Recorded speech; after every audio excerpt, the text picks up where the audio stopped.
Coming up on Almanac North, the revolving door continues at Duluth City Hall with the mayor naming a new city administrator this week. Murphy Oil is pouring $50 million into upgrades at the refinery in Superior. Good news at a good time for the local economy. And if you're looking for something new and different, how about viewing indie films in a barn?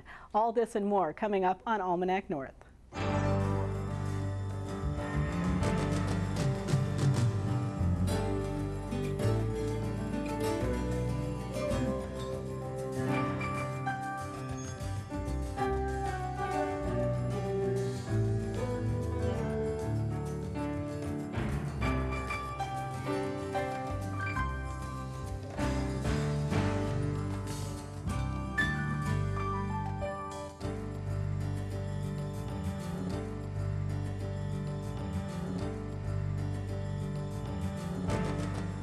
Hello and welcome to Almanac North. I'm Julie Zenner along with Eric Olson, who's filling in for Darren this week. Welcome back, Eric. Hey, thanks a lot, Julie. Great to be here. It's always good to have you. This week's show was taped on Thursday afternoon. And now let's get to our first topic, Eric. Sounds good, Julie. Thank you very much. Yet another change this week at City Hall in Duluth. Out is former City Administrator Michael Ashcraft, who held the job for only 2 months. In as the new City Administrator, pending City Council approval, is David Montgomery, who is moving from his former position at the city's Chief Financial Office. Mayor Don Ness is here to talk with us about these latest changes in city administration. Mayor, thanks for being here. Thanks for having me. Some folks appreciate you coming in. Folks must be wondering, a lot of them perhaps, what's going on at City Hall? Why this latest change?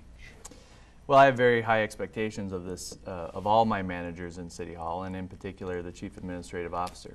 It is a very highly paid position, $110,000 a year, and it is absolutely a vital position for the operations of city government. Michael Ashcraft is a person who I like. He's a good person. He has a good heart, but he wasn't performing to my expectations for that job. The question about why so quickly has come up, and in part, you know, Michael came up from Kansas. His wife was still in Kansas, in Olathe, trying to sell their house. And because I saw that it wasn't the right fit and that David Montgomery was providing the sort of leadership that we needed, I didn't want it to progress down the point where they sold their house in Kansas, moved up to Duluth, only to find ourselves back in the position where it wasn't a good fit. Do you feel like it's fair to feel like there's instability within the senior administration with all these changes? This was not the first one. Is that a fair critique? Well, this has been a challenging time for the city of Duluth, and we've faced massive budget deficits. We've chosen to take on some of the most challenging issues that the city has ever had to take on in terms of the consent decree, retiree health care, some of the pension issues that we've had to deal with. We're dealing with them head on. And part of that effort to change city government and change the tone is to make sure that we have the right team in place. And I'm not willing to settle for something less than excellence in these positions, especially because they are highly compensated, and the citizens of Duluth deserve the best possible team. Mm-hmm. Now, this is going to be the fifth person in that position in the last 2 years. Could it be that you're just hard to work with? Well, it's, you know, every situation was different. You know, with John Hall, he was an interim for Mayor Bergson, and there was an understanding that we would hire a permanent person. For Lisa Pottswald, I felt that she would have been better suited for a different position, a director position in City Hall. She's moved into there and has done very well in that position where she's able to focus on operations. We brought in Mark Winson, and he and I had a great working relationship, but his heart was in higher education, and so he decided to go back there. And with Michael, you know, we took a chance. He was one of the finalists in our initial screening process.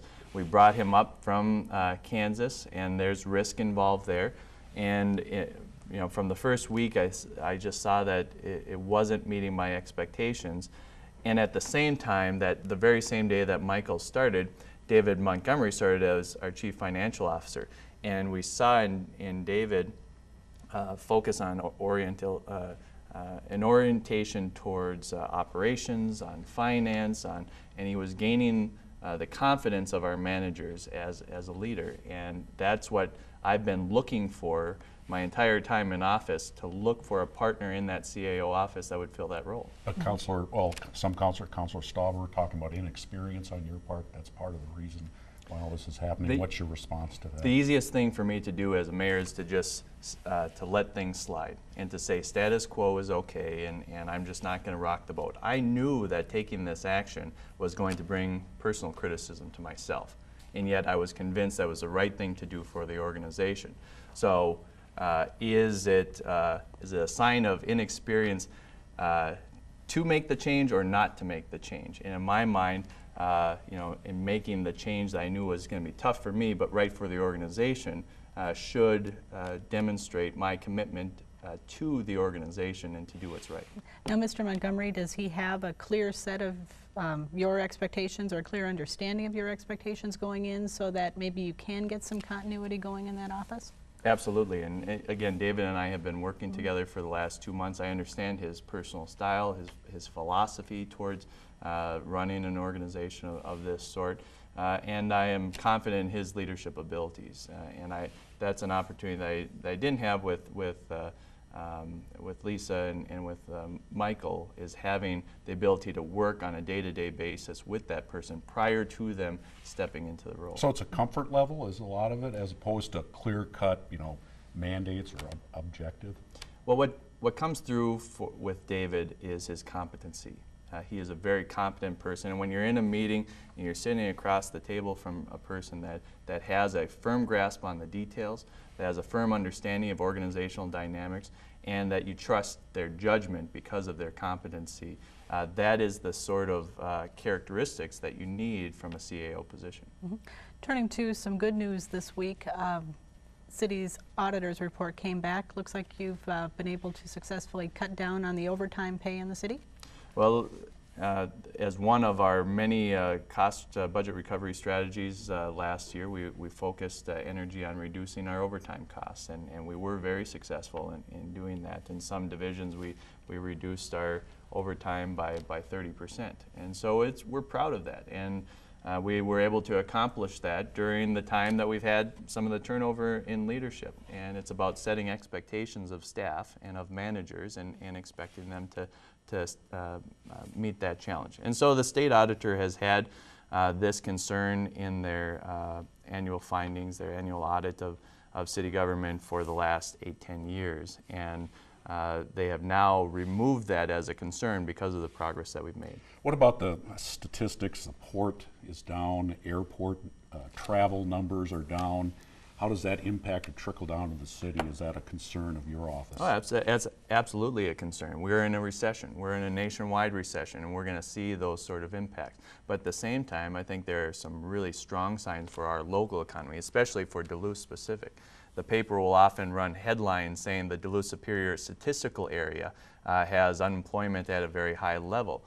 Well, that's true, but the statistical area includes all of Douglas County and all of St. Louis County, including the Iron Range. Whereas the unemployment rate in Duluth is actually lower than both the state and national averages. And that's something that we can be proud of. The diversification of our economy has allowed us to withstand the brunt of this recession. Well, it's been a busy week for you, and we really appreciate you coming in and explaining your most recent change. Yeah, happy Thanks, to. Mayor Ness. Thanks.